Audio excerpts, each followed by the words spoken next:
কানিজ ফাতেমা লোপা স্বাগত জানাচ্ছি এনটিভির রাতের খবরে। ক্রাউন সিমেন্ট শিরোনাম দেখছিলেন, এবারে জানাবো পুরো খবর।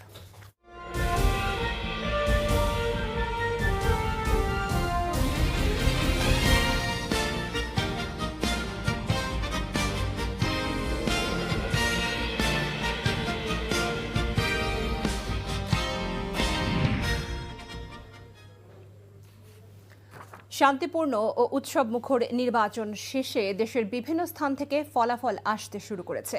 বেসরকারিভাবে প্রাপ্ত ফলাফলে এখন পর্যন্ত 10টি আসনে বিজয়ী লাভ করেছে বিএনপি সমর্থিত প্রার্থী। অন্যদিকে 3টি আসনে জয় পেয়েছে জামাতে ইসলামী, একটিতে গণ অধিকার পরিষদ এবং একটি আসনে এনসিপি বিজয়ী হয়েছে।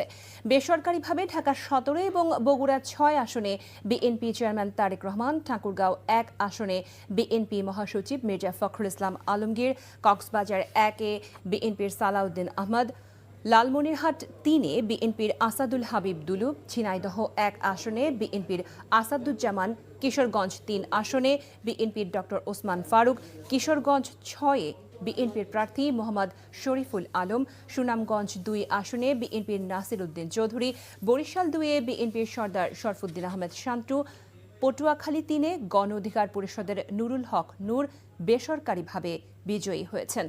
কুমিল্লা 11-তে জামায়াতের নায়েবে আমির সৈয়দ আবদুল্লাহ মোহাম্মদ তাহের, মেহেরপুর 2 আসনে দাড়িপাল্লার প্রার্থী নাজমুল হুদা, মেহেরপুর 1 আসনে দাড়িপাল্লার প্রার্থী তাজউদ্দিন আহমদ খান, যশোর 4 আসনে দাড়িপাল্লার প্রার্থী গোলাম রসুল ও কুমিল্লা 4 আসনে এনসিপির প্রার্থী হাসনাত আবদুল্লাহ জয়ী হয়েছেন।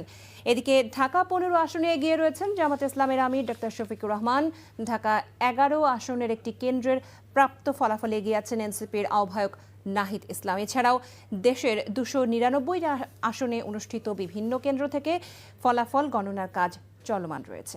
প্রার্থীর ভোটারের পাশাপাশি অনুষ্ঠিত গণভোটে এখন পর্যন্ত হ্যাঁ ভোটে এগিয়ে